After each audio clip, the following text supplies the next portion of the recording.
Benvenuti. Welcome to this press conference, presentation of the 57th International Art Exhibition of the Biennale. I think you all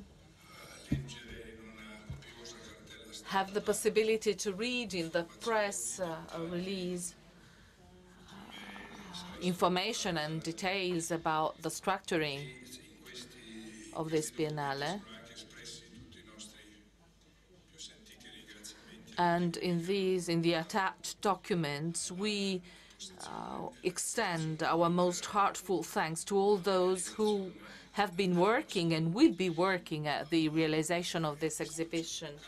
Local institutions, the Ministry of Artistic Heritage and Education, our donors, our sponsors, and above all, our partner, Swatch.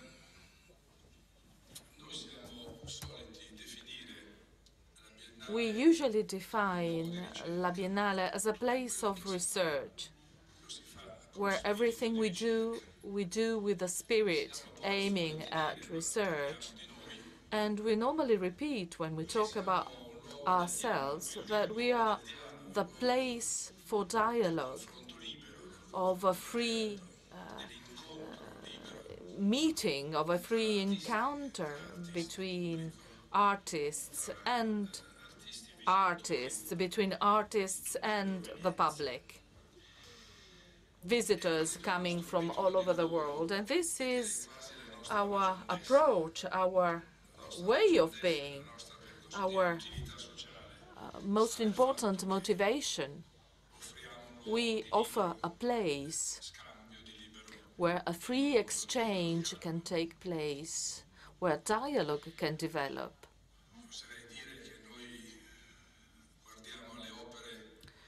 We look at our works of art as if they were in the place where they are being born, as if the artist has just left them and they have not yet started their journey towards their destiny, becoming object of private or public ownership, or becoming the object of attention, criticism, by all those who will analyze and study what we are exhibiting. We are at the moment of birth of the works of art. When we read this work was exhibited at the Biennale in 1999, we like to think that this means that the work of art was born in the Biennale of 1999. As this is our method, the spirit we work with, the very reason for the existence of the Biennale, what is happening this year is this double involvement of the institution with the theme of the art exhibition. What is normally our method becomes the theme of the art exhibition of this year. This Biennale aims at celebrating and somehow thanking the world of art, the world of the artists. Thanks to their very existence, artists are offering us with their world the possibility to amplify our prospects, our vision of the human condition into which our existence develops. This exhibition draws inspiration from humanism. Humanism not in a neoclassical sense, based on an ideal to be perceived to be researched with anxiety, nor humanism intended as a celebration of the ability of man and of the human being to dominate the surrounding circumstances. Quite the reverse. Humanism intended as a celebration of the capacity of man not to be destroyed by history and what happens in the world around them. Sometimes these events seem to reduce the prospects of the human existence to just a few schemes, and they tend to reduce the size of the possibility of development and of participation to the universe by human beings. In a certain sense, in this type of humanism, the work of art is like an act of resistance, an act of freedom, an act of generosity towards the world. Christine Macel, in presenting her vision, adopts a very traditional way for the humanist writers, a journey into an exhibition where artists and works of art approach each other or go far away from each other, depending on a number of elements that are common among them. Stimuli and spurs that brought to the birth of those works of art, or rather the practices that were adopted to create those works of art. It is not a classification. It is not a matter of laying out these works of art to describe the different kinds of works of art, to classify them. It is rather like a choreography, like an epic poem with a prologue and 8 episodes into which each individual work of art, however, has the task to create an intense, direct, and unique relationship with the visitor. And there is another aspect of this exhibition that is interesting. Out of 120 works of art that were selected by the curator, 103 are here for the first time. They are not just young artists or new discoveries. We can say that this is something very interesting in terms of discoveries and rediscoveries. And in order to do so, courage is necessary, and the confidence in art and in its ability to be at our disposal somehow. For several years, we have created direct encounters with the artists, music, theaters, architecture, visual arts also, obtaining great benefits from this direct relationship between the audience, the visitors, and the artists. With this exhibition, Macel brings our ideas even more forward. The meeting with the artist is one of the pillars of this exhibition. It will have a specific role. And the exhibition, in this sense, is both an exhibition of works of art and of artists. In the past, we had created the book pavilion, the Sterling Pavilion, and we asked artists and architects to send us works, texts that could say something about them, thus creating a kind of bibliography of our exhibitions. A bibliography that is collected in ASAC, our official library. But also we asked them to send works that were important for their training, for their education, for their growth. The artist is further investigated by the exhibition. and she turns into a very important subject for the audience. We have developed our interest for the curricula of the artists,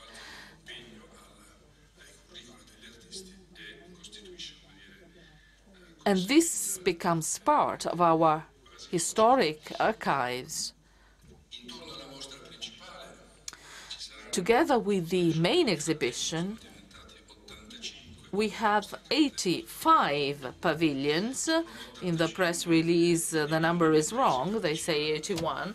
85 national pavilions, each one of them with its own curator.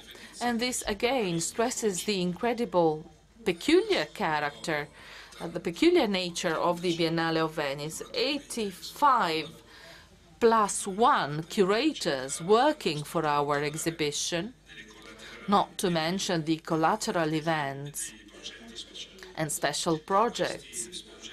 Among these special projects, we have a pavilion devoted to applied arts, managed in partnership with the Victoria and Albert Museum in London, and we will have a special project in collaboration with Teatro La Fenice of Venice. For each art biennale, they choose a work that is developed by an artist in terms of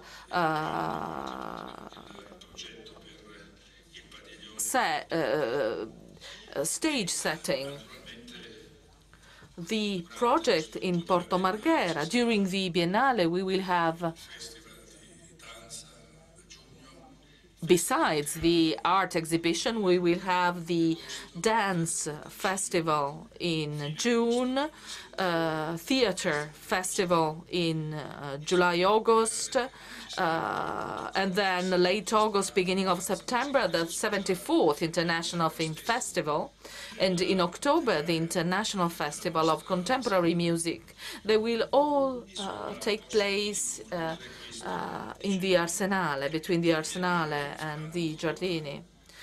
All these exhibitions, all these festivals will be like a corollary to this exhibition. Allow me to take the words of the title of the Biennale: Biennale Viva, Viva la Biennale, Viva Arte Viva.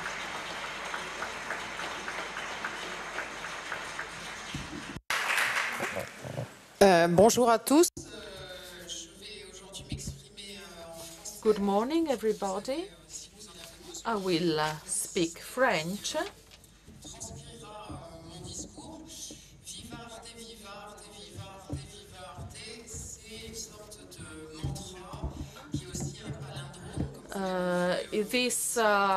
This title is a palindrome, as you have seen, Viva Arte Viva. We try to put artists at the center of the exhibition. We have today, 1 year after what happened during this year in the world, I am even happier for the choice of my orientation, because if today, in the world that is upset by different crises, a number of conflicts, a world that is full of negative and regressive energies that are fighting against other forces trying to resist them, I think that today this is the place where we can rethink, reconceive art and the world. This is a space of freedom, of resistance, of individual expression and reflection, even more precious for this reason. It is perhaps the only alternative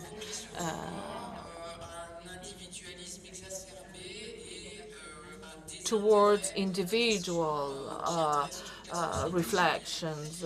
It must not become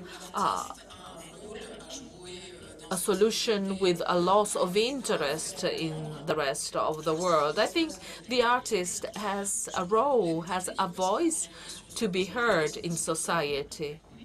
I would like to ask some technical support because I am unable to show the slides. In this world that is characterized by crises and conflicts, artists have a fundamental role, which is why I've tried to put artists at the center of this exhibition, a Biennale of Art that is made by artists, with artists, and that questions that very role of artists. How does an artist work today? What does he, she feed on? There is not a one-sided approach to this. I think there are many facets to be taken into account. This heterogeneous nature of the choices we make is part of a contemporary sociological approach, a multiplicity of opportunities that provide artists with the possibility of choosing a way to be part of the world, to invent a new way to be part of the world of art. I have decided to organize this exhibition with a succession of pavilions. They are not thematic pavilions. The exhibition will develop in a fluid, organic way. There will be no material separation among the different pavilions. I wanted this exhibition to be like a narration, like a journey. I wanted the exhibition to be started and completed with a real experience, crossing the exhibition, trying to develop at the same time a phenomenological approach to the work of art, but also with a more intellectual approach. I have defined this as a trans pavilion because it is like a general picture of the other national pavilions. These 9 pavilions will go on by themselves. We will start with the pavilion of the books and of the artists, the pavilion of joy and fears. They are like the chapters of a book. And then in the Arsenale we can go on with the pavilion of the traditions, the pavilion of colors, the pavilion of the earth, the pavilion of commons, and then the pavilion of time and infinity, which is like the final chapter of this journey that will provide like a gradual interpretation of the artist towards more speculative approaches, science and metaphysics that are at the center of many of the contributions made by the artists. Something important for me is providing a prospective and positive energy to this Biennale, exhibiting for the first time 103 new artists out of 120.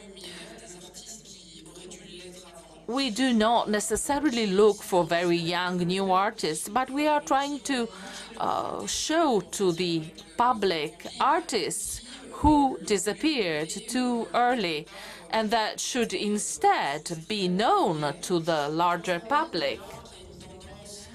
Artists who also emerged in the past, but were unable to exploit the chance they had at a certain point in time. I worked for the National Fund of Contemporary Arts, and at that time I was really surprised by the fact that a contemporary artist could be totally forgotten immediately afterwards. I am an historian of art, and so I've tried to take the distance from this continuous look for what is new. I've tried to consider artists who are very well known to a limited group of persons or who are known for their works but not by the larger public. Out of these 120 artists who will exhibit approximately 800 works, there will be many new productions. And I have invited a number of artists to regenerate old works of art, reenactments, they are defined in English. David Medalla, for example, he will repeat a work of his that dated back to the end of the 1960s. This is a way of connecting contemporary history to the present and to the future that somehow are intertwined in recent history. We will start with the central pavilion, that is like an introductory pavilion. When you get into the central pavilion, you will have the first chapter, one on the left, one on the right. You will go forward into the different rooms of the pavilion, but at the very entrance, you will be faced with a question: what is an artist today? There are artists like Riccardo Guarnieri, whom I welcome here in the room, a classic painter who works in his atelier, artists who are like craftsmen who love music, artists living in an atmosphere that is quasi-familiar. And then different artists who invent new practices, new methods, new styles of life, with a different way of conceiving their works of art. We thus exhibit a way of living that is typical of an artist, with a need to alternate otium to negotium, as Latins said, action and instead inaction. There are artists who have disappeared, unfortunately, and whom I'm trying to revive with this exhibition.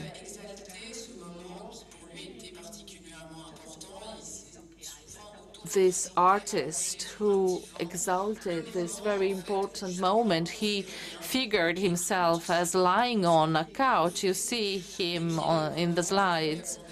The fact of resting on a couch, the wandering moment for the artist when he is, however, creating in his mind the work of art. He withdraws from the connection with the world, with the business world. It is a very important moment, this moment of rest, of inactivity. She chooses a time in life that is not a used, worn-out moment, but it is a moment for himself, herself. And in this sense, the position of the artist is particularly important, also in a political sense. A different way, a different living style is possible thanks to the artist, without abusing it, without exploiting time with something that has nothing to do with art. Franz West, and then Don Casper. He will work for 6 months in the Biennale. He will recreate his atelier in the Biennale.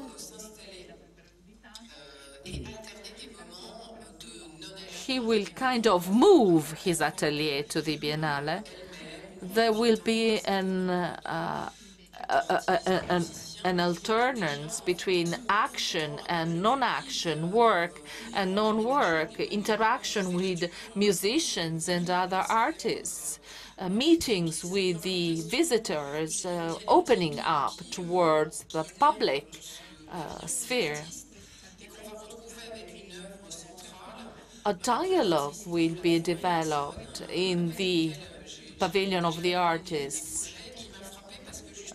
Again, Olafur Eliasson, an artist whom I had already collaborated with, he is exactly the reverse of the artist who works in his atelier, in his studio. Perhaps you know this artist. He has an atelier in Berlin, 30 people. Each person has a specific responsibility from the point of view of the themes faced, visual perceptions, technologies. He will instead create a studio, a workshop. He will invite students, visitors, but also immigrants who live in Venice and in the Veneto region to create objects that are works of art, but that are also useful objects, lamps, for example. They will be built in the central room in the pavilion. There will be another theme analyzed in these pavilions, the relationship between the artists and knowledge. You will see this in the catalogue of the exhibition. I have tried to analyze this in depth from a list of materials you can buy in a shop,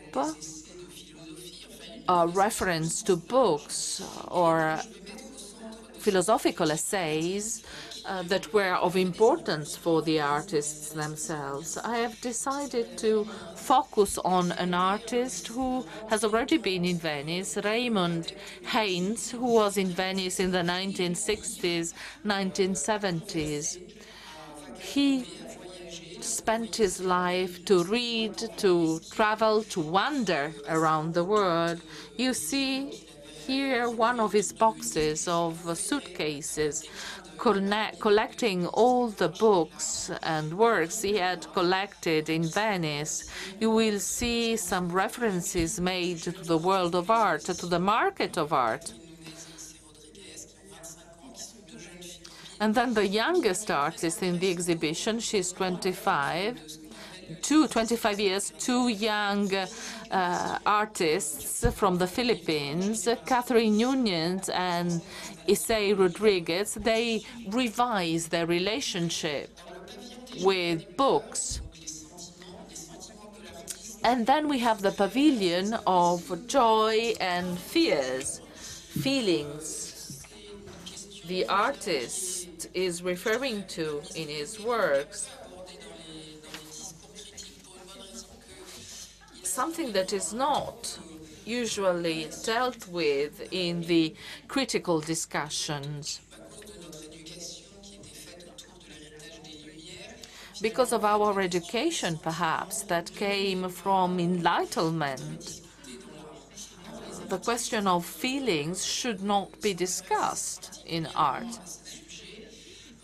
These artists, instead, are particularly interested in this subject, especially at a time when the world is full of problems, immigration, surveillance, disorder. These feelings of fear and anxiety are easily found among the public. The issue of the emotions is faced at a moment when only reason allows us to go on, but we have to rethink our rational approach in collaboration with the emotions, trying to pick up the different facets. A number of artists of the past, Thibaut Hayas, for example, who was considered as a prophet in Hungary. He worked a lot about the analysis of oneself, but he was rapidly forgotten. And then Marwan, this painter, who recently passed out. And we have the story of his figure, of his profile. He's turning more and more abstract in time. And then very young artists like Firenze Lai, a very young artist I discovered in Hong Kong with a painter and a drawer expressing interpersonal emotions with a certain claustrophobic approach. Rachel Rose, a more international artist who has recently obtained an important acknowledgement, working with cartoons and animation in an imaginary world. Artists are at the center of our exhibition, but they must be able to say something, to say what they want to say. So open table right of the central door in a new room in Sala d'Armi of the Arsenal, you will find this open table that will take place on Fridays and Saturdays with one artist of the exhibition, and every Wednesday and Thursday instead, the open table will take place in the national pavilions. Each artist should be able to talk about his practice, about the fact that she is an artist, without necessarily exhibiting the works of art. It is like a discussion open to the public. You can buy a ticket on the same day, and you can have a place at the table of the artist. These events will be shown in streaming, and you will find them available on the website of the Biennale. They will be part of our extremely important archive in the Biennale. I've also developed a parallel project trying to put artists at the center of this Biennale. Artist practices. I've asked all artists to send a small video showing their activity, their practice as artists. You will have these different videos, a way for visitors to get to know the artists better, even before visiting the exhibition. One video will be posted every day before the opening of the Biennale. And this project will be at the background of the open table and of the exhibition itself. These videos will be available in the Central Pavilion so that we can create a Unitarian approach about the artists and their practices. Another project. After the book pavilion, the Sterling Pavilion, I wanted to develop the idea of the book by developing and analyzing my library. And you see here some of the books that were indicated by the different artists. Well, this library will be visible in the Central Pavilion, in the Sterling Pavilion, physically. You will have the possibility there to develop an in-depth knowledge of the interests, of the literary interests of the artistic world. And then a third episode, the Pavilion of Commons, which is an opening up to the others, to the collectivity. Commons something difficult to find nowadays. We are living at a time when individual interests prevail over public interests. I think this is a subject that has to be revived and analyzed in depth, and we are trying to see how artists have faced the problem starting from the 1970s up to contemporary times, how artists have experienced the disappointment of the collapse of these utopias. I've tried to rediscover an artist who is well known in Italy, who is not equally known abroad, Maria Lai, an Italian artist from Sardinia.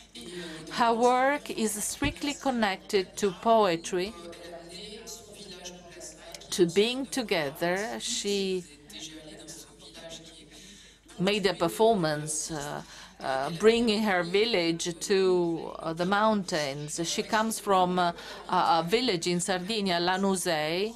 She tied the people of the village to the mountain with a blue ribbon to strengthen the links with the geographical environment. And then a very important figure like Anna Halprin, 96 years old, the oldest artist in the exhibition. We will revive this planetary dance.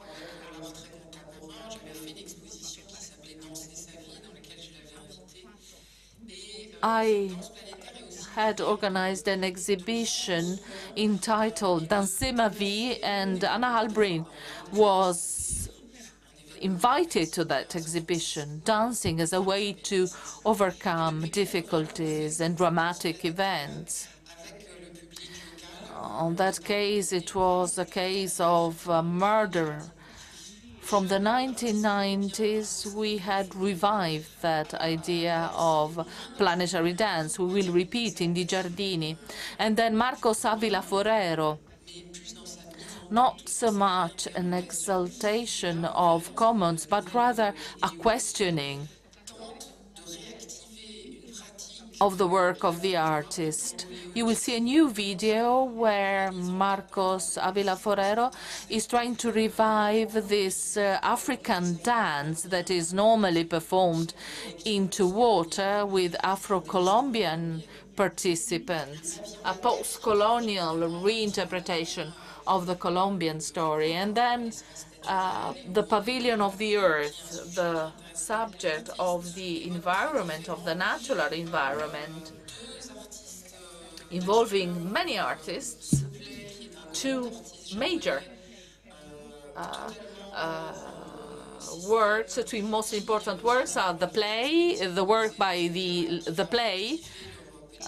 A group of artists work outside schemes. They have just finished their retrospective exhibition in Osaka. Or an artist like Kanaginak Potogukuk, recently disappeared, who made a beautiful drawing narrating the mythological evolution of the world, the disappearance of the world. And then Erika Verzutti, a Brazilian artist who talks about vivisection and animal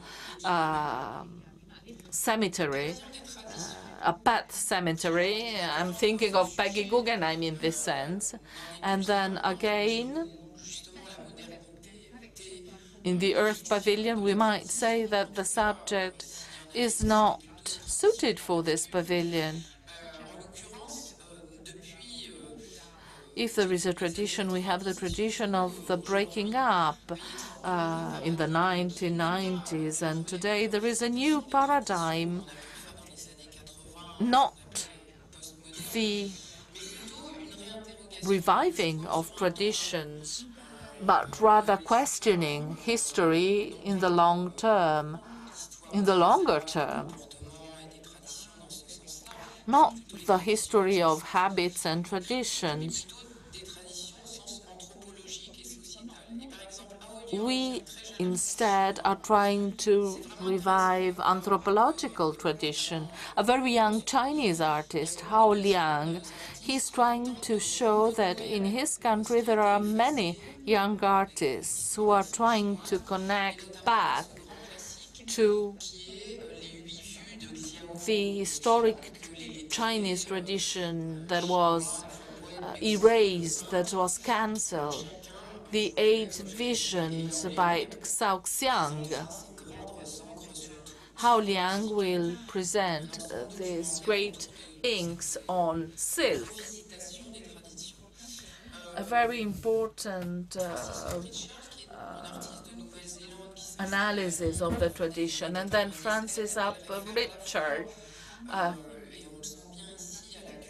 Canadian artist, who refers to a tradition of the Middle Ages and to the Maori culture. And again, a Korean artist, Ye So-kyung, who brings to our attention a number of Chinese vases that are destroyed and reassembled with a new approach. And then the Pavilion of the Shamans, trying to analyze the way in which the artist considers himself, herself, like a missionary.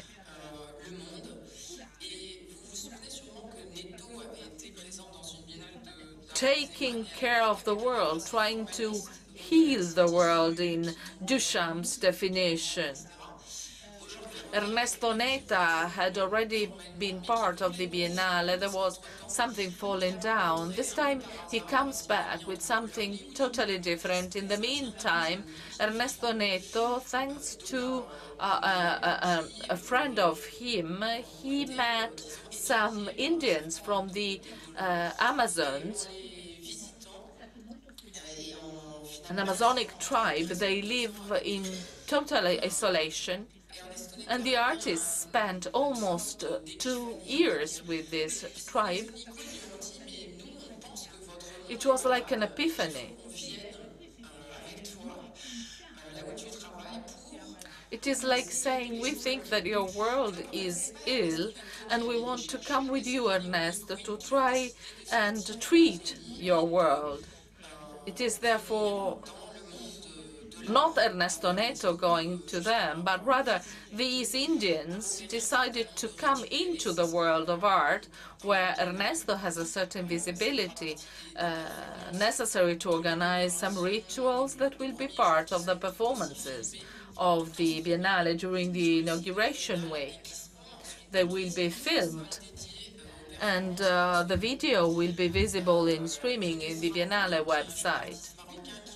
And then Younes Ramon, a young Moroccan artist, drawing inspiration from the Sufi culture, who works with light and lighting in general.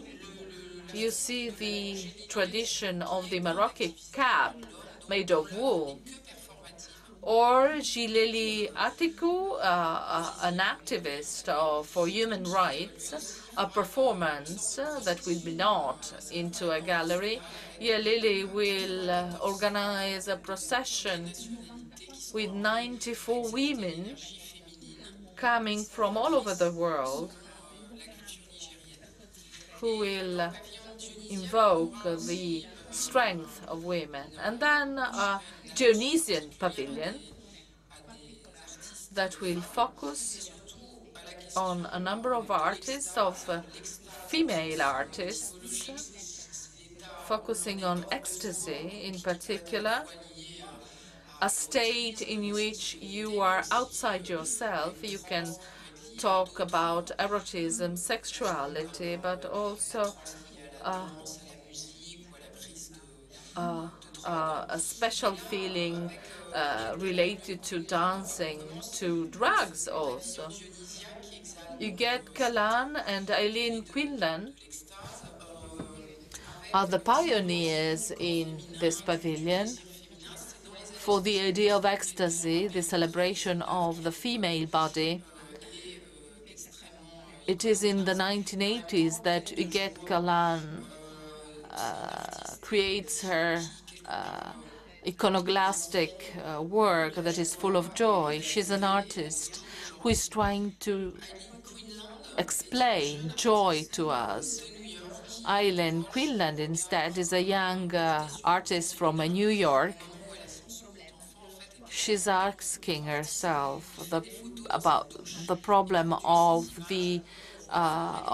our way of seeing the female body. She makes picture with bodies in the shower, and then trans religion, a Canadian artist, Jeremy Shaw. And then the Pavilion of Colors, it is like a fireworks show in the Arsenale. Color, first of all, is a phenomenological experience, but it can also have different perceptions, as in the work by Giorgio Griffa. For Giorgio Griffa, color is something that is connected to metaphysics, something that has to do with astrophysics as well, something he's extremely interested in. An artist who had not been in the Biennale for a very long time, and instead I'm convinced he's a very important artist for the international scene. He will accompany Riccardo Guarnieri, 5, 6 Italian artists at the Biennale this year. Different artists. Carla Black from Scotland. She works with silk, with a very soft shades. And Dan Miller, who lives at the Creative Growth Art Center, a center that has developed work on autism, and Judy Scott as well. And we will conclude our journey with the Pavilion of Time and Infinity, which is one of my obsessions, I would say, the time as a subject or object of the work of art. And you will see this artist with his performance, an artist from Belgium, Edith Dekint, a performance consisting in bringing dust into a rectangular shape, and every time the light moves, the rectangular shape has to be recreated with dust, permanence and variation.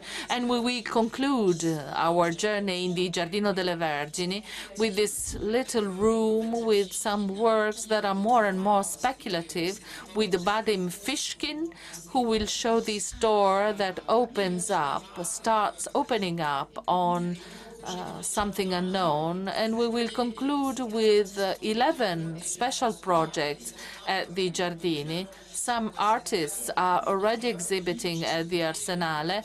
Others, like Macel Beutler, are there for the first time. Some of them were invited to exhibit 2 works rather than adding others to what was already there. And then a program, a very intense program of performances during the vernissage. Edith de Conte, Ernesto Neto, I was telling you before, his dance. You must be physically perfect from the 10th to the 12th of May next, because these performances will take place with a frantic agenda. And we will conclude everything with the performance by Yeso Kyung, a procession with a Korean singer, close to Via Garibaldi. All of this always available in streaming in the rooms of the Biennale. I think I've told you everything about my ideas. I will have the pleasure of meeting you again for a number of interviews. But if you have questions, I will be extremely happy to answer.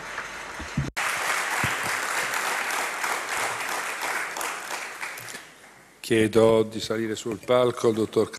I would invite Mr. Riccardo Giordanetti to join us on the stage. He's the creative director of Swatch.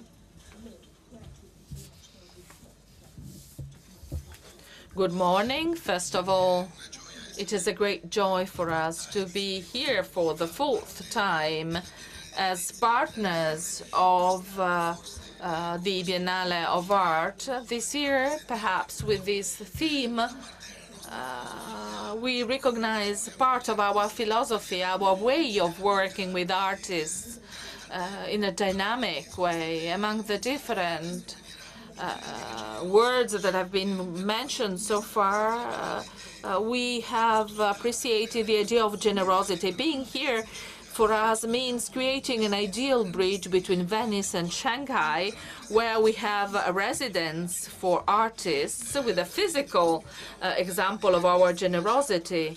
We host artists, leaving them free to work and express themselves. This year, 2017, in the Biennale, we will have two different spaces. One that is at the Giardini, traditionally reserved for the partner. We have a British artist there who will make a work for the Biennale. In the middle of the Giardini, he will be there. And then in one of the Sala d'Armi of the Arsenale, we will have a room where we will exhibit 4 artists who were in Shanghai during this last year, trying to propose 4 different approaches to our thematic approach in Shanghai. You will discover all of this between a performance and the following one for the opening week and for the 7 months of our presence here in Venice. I want to thank Christine Macel, who has accepted our proposal of the artist for the Giardini, because for us it is very important the curator of the Biennale somehow supports and validates our decisions and our choices. So see you very soon, and thank you again.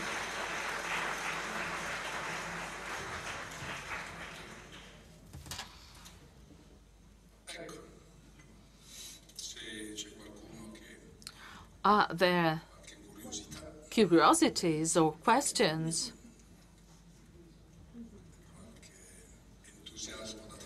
If you're enthusiastic about something and you want to express this enthusiasm, we are here ready to listen to you.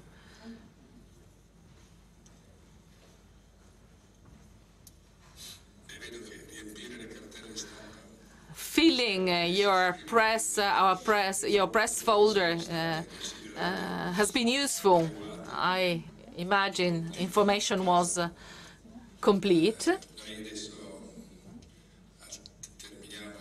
We are closing here this press conference. We are leaving for Berlin. We will have a press conference there at the Italian Embassy and at the Italian Institute for Culture in Berlin. We will then go to Paris at the Italian Institute for Culture, and then London.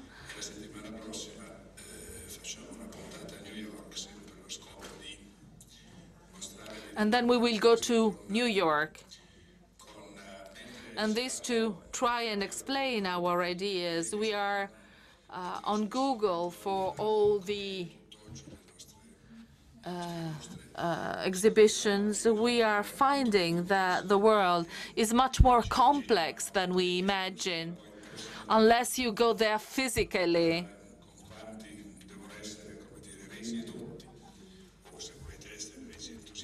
if you want to be informed about the initiatives,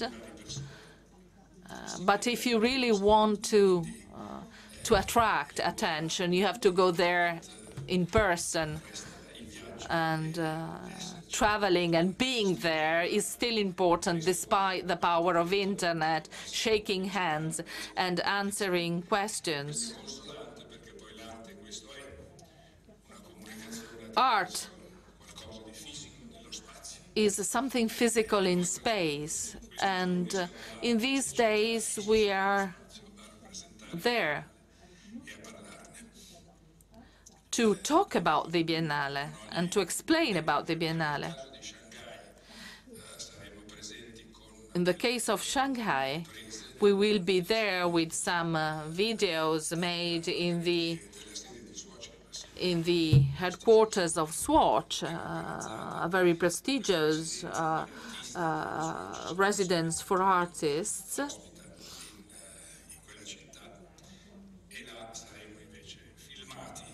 We will be there with the video, not in person. After saying this, if there are no specific questions, if there is nothing else to add, I invite you to have a drink in the adjacent room. For what is defined by the Italian Navy as un verre d'amitié et hospitalité, a drink together to celebrate the arrival of Christine Macel, her exhibition, and all together we are trying for an antidote to this terrible weather. But this early meeting is not only due to the coming earlier of the exhibition as against tradition, but because it is much more comfortable for those who work in the press and in the communication